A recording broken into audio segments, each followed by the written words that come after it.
নমস্কার বন্ধুরা, আমি সঞ্চিতা মহামায়াজ পরিবারের একটা ফ্রেশ নিউ ব্লগে আপনাদের প্রত্যেককে স্বাগত।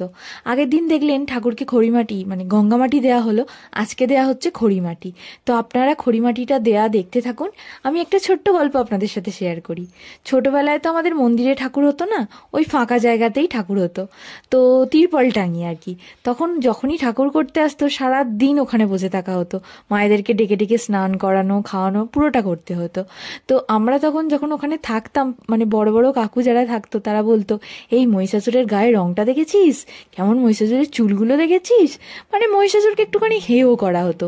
তো তখন ভাবতাম যে হ্যাঁ, মহিষাসুরকে দেখতে খারাপ বলে কি সে মানুষ নয়, এরকম একটা ভাবতাম, মহিষাসুরকে মানুষ ভাবতাম। আর এখন সেইগুলো মনে পড়লে না প্রচণ্ড পরিমাণে হাসি পায়।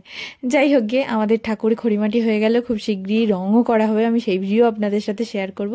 আপনারা প্রত্যেকে ভালো থাকুন, সুস্থ থাকুন, নমস্কার।